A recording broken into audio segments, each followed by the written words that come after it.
अपना गुरुजी के साथ जो एक्सपीरियंस है, जर्नी है, वो मैं आज आपको बताऊंगी। मेरे हस्बैंड के बड़े ब्रदर गुरुजी के पास जाते थे अराउंड 1995 में जलंधर। उन्होंने कई बार हमें बोला कि आप भी चलो साथ में, क्योंकि हम अपने आप नहीं डिसाइड करते थे कि कौन गुरुजी के पास जाएगा कौन नहीं जाएगा। ये गुरुजी का बुलावा होता था। गुरुजी ने उनको हर बार कहना कि अपने छोटे छोटे को बुलाओ। छोटा मतलब मेरे हस्बैंड का नाम हरिंदर जी सिंह, उनको बोलते थे कि वो आए। बट वो ये है कि रिलक्टेंटली हम लोग ने कभी कहना कि नहीं, हम तो गुरु ग्रंथ साहब को मानते हैं, हम तो गुरुद्वारे जाते हैं, हम नहीं मानते ये महापुरुषों गुरुओं को। मेरे को एक बहुत सीवियर प्रॉब्लम थी माइग्रेन की। वो इतनी ज्यादा थी कि मैं days two days on bed रहती थी, वॉमिट होती थी, बहुत सीवियर पेन रहता था मुझे अपना सिर में। मेरी बेटी अराउंड 3-4 साल की, 4.5 साल की थी उस टाइम। मतलब इतना ज्यादा पेन था कि मुझे इंजेक्शंस लगते थे और वॉमिट रहती थी। और मेरे हस्बैंड ने कोई डॉक्टर नहीं छोड़ना, ना मैं अपनी डॉटर को देख सकती थी, ना मैं घर को देख सकती थी। फिर मेरे हस्बैंड ने कहा कि नहीं, हम गुरुजी के पास चलते हैं। हम गुरुजी के पास जलंधर गए। हमने गुरुजी के बारे में ये सुना हुआ था कि कोई भी प्रॉब्लम है, मेंटली फिजिकली कोई भी एलिमेंट्स है, वो गुरुजी फट ठीक कर देते हैं। एज अ ह्यूमन नेचर हम गुरुजी के पास गए। बहुत लोग गए होंगे गुरुजी के दरबार में जलंधर में। 2 रूम्स गुरुजी के वहां पर होते थे, नीचे ऊपर भी रूम्स थे। हम एंटर हुए और गुरुजी ने हमें देखा और हमने मत्था टेका। और एकदम से गुरुजी का जैसे आदत होती थी, गुरुजी कहते थे कि हाँ आ गई, हरलीन आ गई। मतलब उनको नाम भी बताने की जरूरत नहीं पड़ती थी और गुरुजी अपने आप ही नाम बोलते थे। हमने मत्था टेका और गुरुजी ने इशारा करा तो मुझे ऐसा लगा जैसे गुरुजी पूछ रहे हैं कि हाँ की प्रॉब्लम है। मैंने फटाफट अपनी प्रॉब्लम बताई गुरुजी को कि गुरुजी मुझे माइग्रेन, आप प्लीज ठीक कर दो। क्योंकि मुझे इतनी ज्यादा प्रॉब्लम थी कि मुझे लगता था बस कोई मिरेकल हो जाए, कुछ ऐसा हो जाए जो मैं ठीक हो जाऊं। गुरुजी ने मेरे को बड़ी जोर से डांट के कहा कि गल तेनू पता नहीं, गुरु तो मांगीता नहीं। मुझे बड़ा अजीब लगा। मैं कहा पहले तो गुरुजी ने इशारा करा मुझे कि किस तरह आए हो, और अब गुरुजी ऐसे कह रहे हैं। मैं एक कोने में जाके पीछे की तरफ बैठ गई। मैंने सोचा कि नहीं, अब मैं यहाँ से जाऊंगी तो मैंने कुछ नहीं बोलना, मैंने मत्था भी नहीं टेकना कि मेरी तो इंसल्ट हो गई। क्योंकि उस टाइम 20-25 लोग बैठे थे, ऐसा लगता है सबने सुन ली। एनीवेज हम लोग 6:30-7 o'clock वहां पहुंचे थे। गुरुजी ने लंगर करवाया, पहले चाय प्रसाद जैसे हम करते हैं अभी। फिर गुरुजी ने हमें लंगर करवाया। उस टाइम गुरुजी अपने आप भी प्रसादे जो होते हैं, रोटी होती है, उसको देते थे अपने हाथों से। और गुरुजी ऐसा नहीं कि अपनी जो उनके सिंहासन है उसी पे बैठे रहते थे। वो घूमते घूमते कभी किसी संगत के पास जाके बैठ जाना। मतलब ऐसा लगता था जैसे कोई एक आम इंसान होता है, वैसे गुरुजी लगते थे। हमें यही नहीं पता था कि हम तो ये महापुरुष नहीं, ये तो साक्षात भगवान हमारे सामने है। हमने उनको पहचाना ही नहीं। इनफैक्ट अराउंड 11 o'clock गुरुजी ने एक वहां पर, जैसे गुरुजी का एक रूल था, एक गुरुजी जब तक नहीं कहते थे कि कौन सी संगत कब जाएगी, कोई संगत वहां से उठती नहीं थी। कोई उठती भी थी तो गुरुजी इशारा करके बिठा देते थे। वो गुरुजी, जो मुझे लगता है, वो टाइम देखते थे कि ठीक टाइम है कि नहीं जाने का। सर्दियों का टाइम होता था, पूरा कोहरा होता था। जलंधर टू चंडीगढ़ आप अगर देखा होगा, कुछ नहीं दिखता था वहां पर। गुरुजी ने अराउंड 11 o'clock बोला कि 18 सेक्टर की संगत, I am staying in sector 18 इन चंडीगढ़। उन्होंने कहा 18 सेक्टर की संगत भट्टी जाओ, चलो उठो जाओ। हम उठे सारों ने, मेरे मदर इन लॉ, मेरे फादर इन लॉ, मेरे जेठ जेठानी, मेरे हस्बैंड, सबने मत्था टेका। और मैंने सोच लिया था कि मैंने मत्था नहीं टेकना, मैं चुपचाप साइड से निकल जाऊंगी। बट एक इतना नूर और इतना, जैसे कहते हैं ना, जैसे एक मैग्नेट होता है, मैं अपने आप गई उनके नी पर, जो उनके नीचे गुरुजी बैठे हुए थे, जिसको हम गोड्डा कहते हैं पंजाबी में। मैंने उनके मत्था टेका, मत्था अपना उनके गोड्डे पे रखा और उन्होंने पूरा हाथ मेरे सिर पे रखा और कहा जा हुण तू तरसेंगी अपने सिर दर्द नू। हम उठ के बाहर आए, वापस आए तो कार में मुझे पूरे रास्ते ऐसा पेन हुआ जैसे मेरा किसी ने सर्जरी कर दी हो। मैंने अपने हस्बैंड से बोला कि ऐसे ही आ गए, कुछ हुआ नहीं और पेन हो रहा है मुझे। मेरे हस्बैंड कहते कोई नहीं, कैप्सूल लेना, अपने सो जाना, सुबह देखेंगे, डॉक्टर को दिखाएंगे। मुझे नहीं याद मैंने आके मेडिसिन ली नहीं ली। सुबह जब मैं उठी तो I was very much fresh. वो दिन गया और आज तक मुझे कोई माइग्रेन नहीं। मतलब मेरा माइग्रेन ऐसा था जैसे मुझे कोई कोई फिर कोई ब्रेन की एलिमेंट है, इतनी सीवियर एलिमेंट मुझे लगती थी, जैसे कुछ जैसे ट्यूमर होता है। आप सोच लो, आज का दिन 95 से लेके अब ये 2020 चल रहा है, मुझे आज तक कोई माइग्रेन नहीं हुआ। ये हो गया मेरा अपना एक सत्संग, शुरुआत मेरी। ऐसे धीरे धीरे गुरुजी से अटैचमेंट बढ़ता गया कि हम लोग को डर भी लगता था, मगर हम फिर भी गुरुजी के पास जाके अपनी छोटी सी और बड़ी भी प्रॉब्लम कुछ होती थी ना, गुरुजी के पास जाके बात करके आ जाते थे। और गुरुजी ऐसे देखते थे जैसे सुनी भी नहीं है और ब्लेस भी पता नहीं कैसे कर देते थे वो। हम जाते रहे वीकेंड पे, हम लोग को एक ऐसा होता था कि बस हमारा होता था कि बस वीकेंड आए या कोई छुट्टी आए हम गुरुजी के पास चले जाएं। और हम कई दिन जैसे नहीं भी जाते थे तो गुरुजी ने कोई भी हमारा जो नोन जाता था उससे हमारा हालचाल, मतलब उसको ये शो करना कि मैं याद कर रहा है, जबकि वो तो पता ही है कि गुरुजी याद करते थे और हमें पता भी नहीं चलता था, मगर उनको शो कर देते थे कि मैं याद कर रहा है। ऐसे ही कई महीने कई मेरे ख्याल से निकल गए। मेरे हस्बैंड के फर्स्ट कजिन मामा जी का बेटा, उनके कोई इश्यू नहीं था, 7 to 8 ईयर्स हो गए थे उनकी वेडिंग को। तो मेरे हस्बैंड ने उनको बोला कि आप जलंधर चलो, गुरुजी के मंदिर है वहां पर, आप मत्था टेको, वो साक्षात भगवान है, भगवान का रूप है, आप ब्लेस्ड हो जाओगे। क्योंकि वो राधा स्वामी थे, राधा स्वामी को उनके मतलब उनके पेरेंट्स फॉलोअर थे, वो आप भी फॉलोअर थे, तो उन्होंने मना कर दिया। एनीवेज, कहते हैं ना कि जब इंसान हार जाता है तो फिर वो कोई दरबार नहीं छोड़ता। वो गुरुजी के दरबार में गए, मैं और मेरे हस्बैंड उनको लेके गए वहां पर। हम लेके क्या गए, गुरुजी का बुलावा था, हमारा जरिया गुरुजी ने बनाया, हम गए। अभी वो एंटर भी नहीं करे थे गुरुजी के रूम में। एंटर होने से पहले ही गुरुजी ने, हमने तो मत्था टेक लिया। गुरुजी ने कहा अच्छा फिर राधा स्वामी आ गए। उन्होंने मत्था टेका तो गुरुजी ने उनकी वाइफ से पूछा कि हाँ केवे आई है, तो उन्होंने कहा नहीं गुरुजी मैं तो दर्शन करने आई है। गुरुजी कहते अच्छा चलो बैठ जाओ। फिर क्या हुआ, जैसे वही ह्यूमन नेचर, मेरे हस्बैंड ने कहा कि अरे इन्होंने तो अपनी प्रॉब्लम बताई नहीं, मैं ही जाके उठ के बता देता हूँ प्रॉब्लम। मेरे हस्बैंड हरिंदर ने जाके गुरुजी को बोला गुरुजी इनके कोई इश्यू नहीं है, आप प्लीज ब्लेस करो। गुरुजी ने थोड़ी देर बाद कहा कि जाओ आया करो। गुरुजी का एक बहुत प्यारा सा कहते हैं एक डायलॉग होता था, आया करो। मतलब ऐसा लगता था जैसे गुरुजी वेलकम कर रहे हैं, गुरुजी ग्रीट करते हैं अपनी संगत को, बहुत प्यार से गुरुजी बुलाते होते थे। वो उनके पास जाने लग गए, बड़ी पॉजिटिव वाइज उनको आई और वो उनके पास जाने लग गए। वन फाइन डे 1.5-2 महीने निकल गए थे। गुरुजी ने उनकी वाइफ से पूछा कि हाँ फिर दस तू कोई टेस्ट कराया, अल्ट्रासाउंड कोई टेस्ट उस्ट कराया? कहते नहीं गुरुजी। कहते का जा कल नू कराई। अब उनके 7-8 साल से कोई इश्यू नहीं था। वो आई, नेक्स्ट डे उन्होंने अपना टेस्ट कराया, उस लेडी ने, इनके मामा के जो बेटे की वाइफ, उन्होंने टेस्ट कराया और वो टेस्ट पॉजिटिव आ गया। और आज की डेट में उसकी 2 बेटियां हैं, वेरी इंटेलिजेंट, ब्लेस्ड बाय गुरुजी।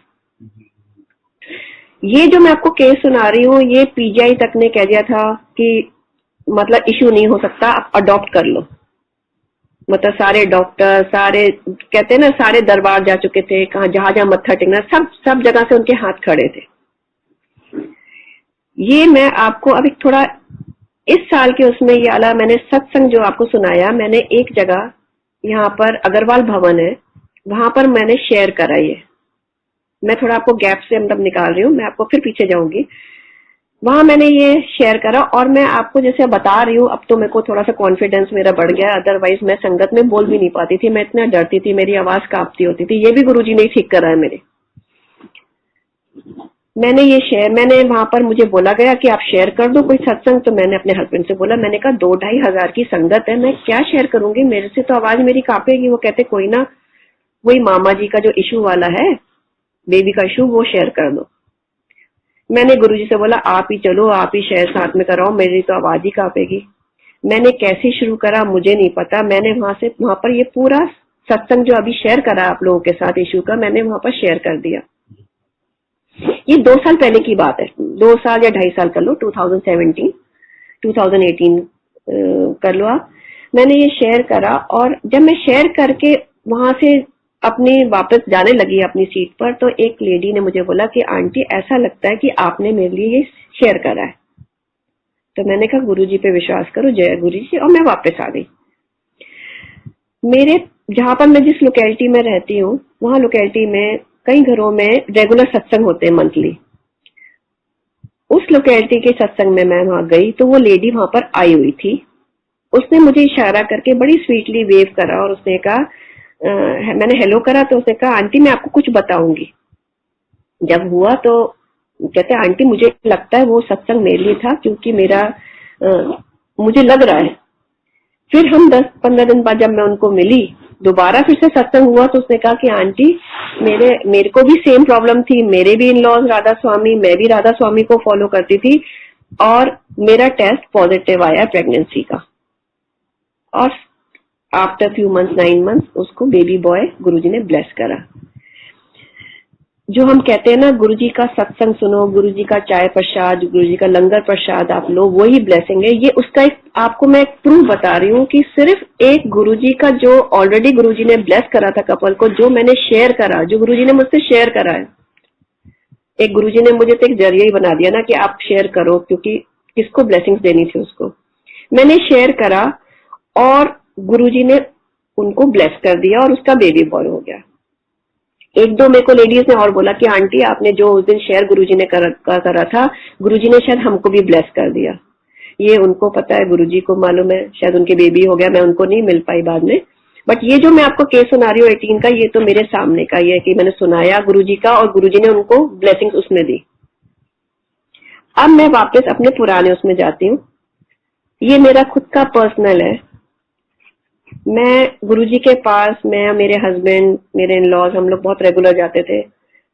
एक बार ऐसा हुआ कि मैं गई नहीं, क्योंकि मैं टीचिंग लाइन में थी, मैं स्कूल में पढ़ाती थी, मैं वहां नहीं जा पाई उस टाइम। तो मेरे जो जेठानी है, गुरुजी ने उनको बोला कि अपने घर वाले नु के जाके गुलाब जामुन लेकर आए, गुलाब जामुन या लड्डू, 2.25 किलो लड्डू लाए। तो उसने पूछा नहीं पलट के, क्योंकि हमारी ना तो हिम्मत थी, ना हम पूछते थे गुरुजी से पलट के कि क्यों गुरुजी। तो उन्होंने कहा कि ले जा अपने घर वाले नु कह। कहते गुरुजी वो तो मेरे जेठ, उनको मिले ही नहीं, मेरी जेठानी। कहते गुरुजी वो तो मिल ही नहीं रहे। कहते जा तू ऊपर देख, ऊपर छत पे बैठा हुआ है वो, जाके बोल। ऊपर गए, उनको बुलाया और मेरे जेठ जो भी मिठाई बोली थी गुरुजी ने वो लेकर आए। गुरुजी ने कहा हुन वर्त दे, कहते वर्ता दे संगत में। तो उन्होंने फिर देखा, कहते पूछते ले मैं क्यों कह रहा है मैं वर्तान नू। कहते फिर उन्होंने चुपचाप हो गए कि कैसे पूछ सकते हैं गुरुजी ने। गुरुजी ने कहा तेनू पता है तेरी देवरानी मतलब मेरा हरलीन के घर बेटा आने वाला है, इस करके मैं ये मिठाई बांट रहा हूँ। और गुरुजी ने उनके हाथ से डिब्बा ले लिया, कहते ले मेनू दे, और गुरुजी ने आप ही अपने आप वो मिठाई सारी संगत में बांटी। मेरी जेठानी घर आई, उसने मुझसे पूछा कि आर यू एक्सपेक्टिंग। मेरे को तो खुद भी नहीं पता था उस टाइम तक कि आई एम एक्सपेक्टिंग और नॉट। तो मैंने कहा नहीं ऐसी तो कोई बात नहीं। तो उन्होंने बड़ी अजीब सी मेरे को फेस देखा कि शायद मैं बताना नहीं चाह रही। एनीवे आफ्टर 10-15 डेज बाद मुझे पता चलता है कि आई एम प्रेग्नेंट। और 9 मंथ्स के बाद I was blessed with a baby boy, जो गुरुजी ने कहा था बेटा आने वाला है। मेरा बेटा अब 24 साल का होने वाला है और उसका नाम शिवनील है, जो गुरुजी ने रखा हुआ है। ये मेरे ख्याल से गुरुजी की biggest blessings, one of the biggest, क्योंकि अब मैं जो और शेयर करूंगी वो भी बड़ी हैरान वाली बात है। अभी जो कोविड का टाइम निकला है, लास्ट 5 to 6 months 7 months निकला है, ये बड़ा क्रूशियल था हमारे लिए। फैमिली में बड़ी ऐसी प्रॉब्लम्स आई। मेरा बेटा जो था यूएस गया था अपने फ्रेंड्स के पास और वो वहीं फंस गया, क्योंकि मार्च 31 को जो उसकी वापसी की फ्लाइट थी वो कैंसिल हो गई। मेरा बेटा वहां फंस गया। मेरी बेटी अभी ब्लेस्ड हुई है बेबी बॉय से, वो मैं आपको शेयर करूंगी। वो प्रेगनेंसी में थी तो दो ऐसी प्रॉब्लम चल रही थी जिनको मतलब लग रहा था कि कोविड में क्या होएगा। उधर बेटा यूएस में फंसा हुआ है, यूएस के केसेस बहुत ज्यादा थे। इधर मेरी डॉटर के प्रेगनेंसी का टाइम था, जुलाई में उसकी डिलीवरी थी।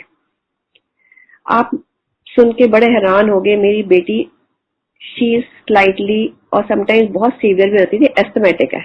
उसको पफ लेना पड़ता है एस्थिलीन का, और स्टीरियो डोजेस भी लेने पड़ते थे उसको। तो जब मुझे डिलीवरी का पता चला, उसका प्रेगनेंसी का पता चला, सॉरी, तो मैं थोड़ी सी घबरा गई। मैंने कहा गुरुजी उसको तो एस्थमेटिक अटैक होते हैं और उसको ये सारी प्रॉब्लम्स है। मैं गुरुजी से जैसे ना ऐसे अब बात करने लगी हूँ जैसे एक अपने माँ बाप से आप बात करते हो। सारी प्रॉब्लम, सारी जो है, सारी मैंने उनसे बात करनी जब मैंने मेडिटेशन पे बैठना। तो मैंने गुरुजी से बोला, मैं गुरुजी कैसे होएगा, क्योंकि जितने आप उसमें मेडिसिन अलाउड नहीं होती। दो पीजीआई के डॉक्टर्स ने कहा हुआ है कि प्रेगनेंसी में पर्टिकुलर आप पफ ले सकते हो, बट स्टिल फिर डर लगता है कि बच्चे के ब्लड में तो जाएगा जाएगा। मैंने गुरुजी से कहा, मैंने गुरुजी कैसा है, आप नहीं संभालना है, आप ही के बच्चे, मैं मुझे नहीं पता। संगत जी आप मानोगे, थ्रू आउट 9 मंथ्स मेरी डॉटर ने एक पफ नहीं लिया। ये एक बात हो गई। ड्यूरिंग प्रेगनेंसी में उसको टूथ की प्रॉब्लम हो गई, उसमें भी एक्सरे होता है, उसमें भी एक्सट्रैक्शंस होते हैं, उसमें भी मेडिसिन, उसमें भी एंटीबायोटिक्स दी जाती है। वो मेरी बेटी को प्रॉब्लम आई तो डॉक्टर ने कहा कि अभी तो सेकंड सेमेस्टर चल रहा है, let's wait for the third semester. हम थर्ड सेमेस्टर का वेट करते हैं, उसमें शायद एक्सरे भी अलाउ जाता है थोड़ा सा, और मेडिसिन भी हम आपको अलाउ कर देंगे। फिर डर बैठ गया। मेरी डॉटर ने भी गुरुजी से हाथ जोड़ा कि गुरुजी मैंने तो नहीं कराना कुछ, मैंने तो कुछ नहीं कराना। अच्छा, मेरे बच्चों में और मेरे घर में गुरुजी से ऐसे हो गया जैसे हमारे गुरुजी सारा कुछ ही है। जो भी कोई, जैसे कहते हैं गुरुजी हर वक्त कहते थे मंगो नहीं, बट एक वो एक ना ह्यूमन नेचर है, कभी भी प्रॉब्लम आती है, कोई खुशी की बात है, हमने गुरुजी से शेयर करनी है। मेरी बेटी ने गुरुजी से हाथ जोड़ के कहा कि गुरुजी मेरे तो ये प्रॉब्लम आ गई। चलो जी, गुरुजी ने वो भी प्रॉब्लम सॉल्व कर दी। आज तक उसका रूट कैनाल का बोला था, वो प्रॉब्लम गुरुजी ने डिलीट ही कर दी उसके, उसमें से आज तक रूट कैनाल हो ही नहीं पाई उसकी। मतलब कोई पेन नहीं हुआ, कुछ नहीं हुआ उसका, वो भी गुरुजी ने सॉल्व कर दिया। अब ये जो लास्ट 5 मंथ रह गए थे उसके कोविड में, वो भी बड़े सीवियर थे, वो भी गुरुजी ने बड़े आराम से उसके निकाल दिए। अब आ गया जुलाई। जुलाई में उसकी ड्यू डेट थी। जब जुलाई शुरू हुआ तो उसका 9th मंथ शुरू हो चुका था। हमारे एक मन में बड़ी एक खुशी, एक बड़ी, जैसे कहते एक हैप्पीनेस की एक एक्सट्रीम वो थी कि देखो जुलाई में जो गुरुजी का मंथ है उसमें हमारे घर में हमारा ग्रैंड चाइल्ड आ रहा है। जुलाई शुरू हुआ, मेरे मन में आया कि गुरुजी आप ही ने डेट करनी है, अभी तो पूरा मंथ है, आपने कोई, क्योंकि थोड़े से मेरी जो डॉटर है उनकी मदर सोचे थे ट्यूसडे हो या सैटरडे हो, तो मैंने कहा आप कुछ मत सोचो, जो गुरुजी ने देना उनके लिए कोई सारे डेज इक्वल है। कोई एस्ट्रोलॉजी गुरुजी नहीं मानते, कोई स्टोन गुरुजी नहीं पहनाते थे, जिनके पहने होते थे गुरुजी उनको भी हटवा देते थे कि ये सब हटाओ। गुरुजी कहते पहनना है तो डायमंड पाओ। बड़े खुश होके गुरुजी, वो कहते जिसको गुरुजी कहते थे डायमंड पाओ, उसके हाथ पे डायमंड आ ही जाता था 100 लीटर किसी न किसी फॉर्म में। जुलाई हो गया, फर्स्ट हो गया, सेकंड हो गया, 6 को मैं और मेरे हस्बैंड मेरी डॉटर के पास मिलने गए कि आप कभी भी टाइम आ जाएगा, चलो हम चले जाते हैं, थोड़े दिन वहां रहेंगे। मैं मेरे हस्बैंड ने कहा मैं तुम्हें छोड़ के आ जाता हूँ, टाइम तो आ ही जाएगा। जलंधर है मेरी डॉटर आजकल। तो मैं वहां चली गई और 6 को हम गए। 7 की अर्ली मॉर्निंग अराउंड 3 o'clock मेरी डॉटर को मेरा फोन आता है मेरे पास रूम में कि मम्मा आप मेरे पास आ जाओ। जब मैं गई तो उनकी मदर इन लॉ भी वहां पर थे, मैं गई तो उसका वाटर बैग बस्ट हो गया। नाउ कैन यू इमेजिन, अभी ड्यू डेट है, आगे की है, और 7 जुलाई अर्ली मॉर्निंग उसका वाटर बैग बस्ट होता है। उसको हम लेके गए नर्सिंग होम, वहां पर she delivered a baby boy. Now again this is a very big blessing for us, for a family.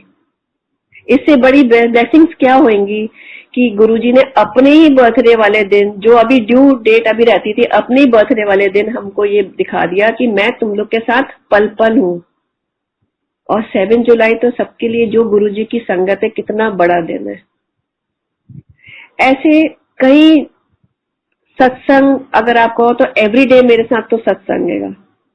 ऐसी जब मैं एक बार बैठी हुई थी, कोविड का टाइम था, गुरुजी के बहुत पुराने सेवादार हैं नवराज अंकल, वो चंडीगढ़ में ही रहते हैं, और मैं गुरुजी से इतनी ज्यादा अपसेट थी मेडिटेशन के टाइम। इट वाज अराउंड मेरे ख्याल से मई या जून का टाइम था। इधर मेरा बेटा नहीं आ पा रहा था, कोई फ्लाइट नहीं हो पा रही थी उसकी, और उधर मेरी बेटी का प्रेगनेंसी का टाइम, मैं जा नहीं सकती थी कोविड करके। मुझे लगता था मैं जाऊंगी कहीं ऐसा नहीं हो कि मैं ही कोरोना पॉजिटिव लेकर उसके पास चली जाऊं। तो मैं कहती थी गुरुजी आप ही हो, आप ही माँ बाप हो, आप ही सब कुछ हो, आपने ही देखना है। अच्छा, कई बार मुझे लगता था गुरुजी सुन भी रहे हैं, सब कुछ होते हैं और करते हुए भी आप देखो कितना हम सेल्फिश हो जाते हैं। हमें लगता है बस गुरुजी हमारा ही सब कुछ करी जाए। फिर मैंने गुरुजी से हंसना, हाँ नहीं गुरुजी आपने बाकी संगत को भी तो देखना है। बट उस दिन मैं इतनी ज्यादा इमोशनल और अपसेट हो गई। मैंने, अच्छा मेरे हस्बैंड की तरफ देखूं, उनके भी आंखों में आंसू, क्योंकि बेटा फंसा हुआ था बेटी का, तो मैं उनको भी अपने आंखों के आंसू भी दिखा सकती थी। तो मैंने उनसे बोला गुरुजी अगर आप सुन रहे हो ना, आप अपनी कोई संगत में या कोई सेवादार, चलो नवराज अंकल का ही बता दो, उनको उनके थ्रू ही कोई फोन करा दो कि आप सुन रहे हो। संगत जी आप मानोगे, नवराज अंकल का, मैं जहां पर गुरुजी का मेरा मंदिर बना हुआ है, वो 10 to 15 स्टेप्स का, मतलब एक ऊपर फर्स्ट फ्लोर तो नहीं कहेंगे, थोड़ा ऊपर रेज है, मैं वहां बैठी हुई हूँ और मैं नीचे आती हूँ और 10 मिनट या 12 मिनट का टाइम है, मैं नीचे आती हूँ क्योंकि मेरे फोन पे शब्द चल रहे होते थे, तो मेरे हस्बैंड का फोन या तो फ्री होता था।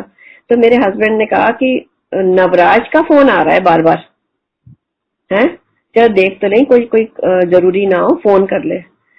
संगत जी आप मानोगे नहीं, ऐसा लगा जैसे डायरेक्ट कनेक्शन, टेलीपैथी इतनी जबरदस्त थी उस दिन, इतनी स्ट्रांग थी कि ऐसा लगा था गुरुजी सामने बैठे हो, मैं गुरुजी से बात कर रही हूँ।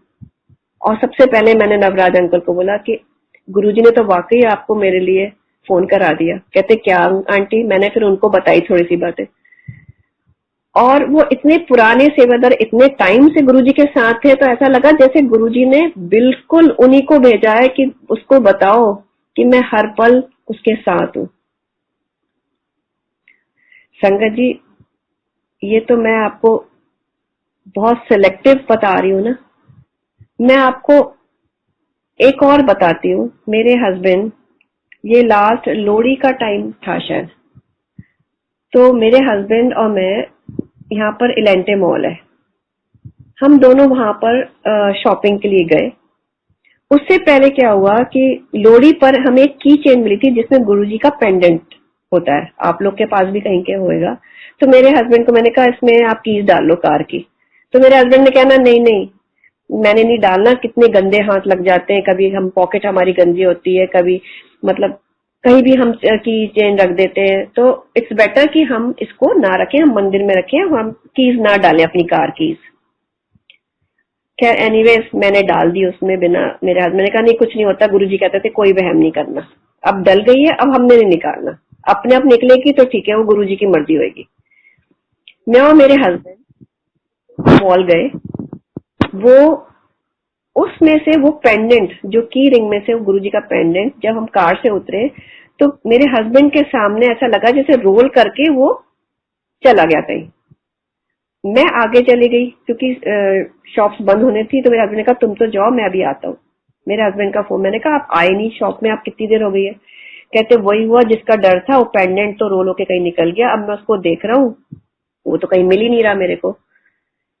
तो मैंने कहा चलो आप वहम मत करो, गुरुजी आपको वहम, हमें वहम के लिए बिल्कुल मना करते थे, आप आ जाओ। बट मुझे अंदर ही अंदर पता था कि आज तो बहुत जबरदस्त डांट भी पड़नी और लड़ाई होनी इसी बात पे कि मना भी करा था, फिर भी क्यों नहीं मानी इस बात को। देखो कितनी बेकदरी हो गई है, मतलब आपकी बेहद्दी हो गई ना, पेंडेंट नीचे चला गया।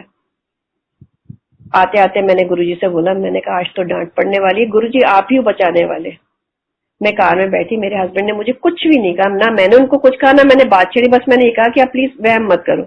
हम वापस आ गए। सेकंड या थर्ड डे, नेक्स्ट डे हमारे घर में सत्संग था। मेरे हस्बैंड ने मुझसे कुछ भी नहीं शेयर करा उसके बारे में, मेरे हस्बैंड ने कुछ नहीं उसके बारे में बोला। और उस दिन मेरे हस्बैंड मुझे बोलते कि आज तो मैं सत्संग शेयर करूंगा। मैं कहा करो आप सत्संग। सारा कुछ हुआ, जब सत्संग शेयर करने का टाइम हुआ तो मेरे हस्बैंड ने बताया कि जब नेक्स्ट डे उन्होंने कार का डैशबोर्ड खोला जो उन्होंने खुद देखा था कि रोल होके पेंडेंट चला गया, और अब मैंने भी टॉर्च से देखा, उन्होंने भी देखा, हमें कहीं नहीं मिला। नेक्स्ट डे जब वो डैशबोर्ड खोलते हैं कार का, वो जो पेंडेंट रोल होके उनके सामने निकल गया था नीचे, वो पेंडेंट कार के डैशबोर्ड में पड़ा हुआ था। संगत जी, गुरुजी ने ये दिखा दिया कि मैं कहीं नहीं हूँ, मैं हर जगह तुम्हारे साथ हूँ, कोई वहम ना करो, इन वहमों में बिल्कुल मत पड़ो। जो गुरुजी से हमारा कनेक्शन है वो सोल टू सोल है। चाहे हम नहाए हुए, चाहे हम सोए हुए, चाहे हम खाना खा रहे हो, चाहे हम नॉनवेज खा रहे हैं, चाहे हम जो जेंट्स मेल जो ड्रिंक्स लेते हैं, उनके लिए भी गुरुजी ने कोई वहम नहीं डाला। गुरुजी कहते थे जा टाइम हो गया, जा अपनी ड्रिंक्स ले। मतलब हमने जो गुरुजी से हमने अपनी अटैचमेंट रखनी है। दो गुरुजी जरूर बोलते थे कि ए जेडे तुसी नॉनवेज खांदे हो ना, ये लाशे खांदे हो। इनडायरेक्टली गुरुजी कहते होते थे, मगर डायरेक्टली कभी मना नहीं करते थे, गुरुजी समझा देते थे इनडायरेक्टली। संगत जी, मैं तो ये कहूंगी, जो गुरुजी ने हमें कहा था, जितने हमने स्टोन्स डाले हुए, जो हम एस्ट्रोलॉजी में बिलीव करते हैं, थोड़ा बहुत भी बिलीव करते हैं गुरुजी को मानते हुए, वो सब हमें डिसकंटिन्यू कर देना चाहिए। जितना हम गुरुजी से कनेक्शन करते जाएंगे, उतना, जैसे कहते हैं ना रेशियो, जितना आप रेशियो बढ़ाओगे उतना गुरुजी आपको ब्लेस करेंगे। जो मैं अपने एक्सपीरियंस से कह रही हूँ, क्योंकि मेरा day to day, every hour, every minute, कई बार तो ऐसा लगता है आप कुछ बोल रहे हो तो अभी आपका सेंटेंस कंप्लीट होता भी नहीं है मेडिटेशन में या बात करते हो, और आपकी वो बात पूरी रहती है। आपको लगता है गुरुजी आपने तो इतनी जल्दी सुन भी लिया, आपने तो मैंने पूरी बात करी भी नहीं थी आपसे। सो ये मेरे कुछ सत्संग है। आपको मैं अपना एक मेरे फादर इन लॉ का सत्संग शेयर करूंगी। उनका नाम है सरदार जसवंत सिंह। वो ना जब गुरुजी के पास जाते होते थे, जब वो गुरुजी के पास वो जाते होते थे, तो जैसे कहते हैं ना, कई बुजुर्ग नहीं मानते होते कि हम तो ग्रंथ साहिब को मानते हैं, वो भी उनमें से कहते थे कि लेट्स ट्राई। उन्होंने गुरुजी के सामने बैठ जाना, उन्होंने कहना मन में कि गुरुजी ये जो आप प्रसाद, जो गुरुजी डिवाइन प्रसाद देते हैं, आप लोगों ने सबने सुना होगा, तो वो लड्डू के फॉर्म में होता था। तो उन्होंने एक दिन गुरुजी के सामने जलंधर में बैठे हुए थे, उन्होंने कहा गुरुजी मैं जे ते थोड़ा मतलब ये डिवाइन प्रसाद है, आज मैं देखना चाहता है कि कित्थों आएगा।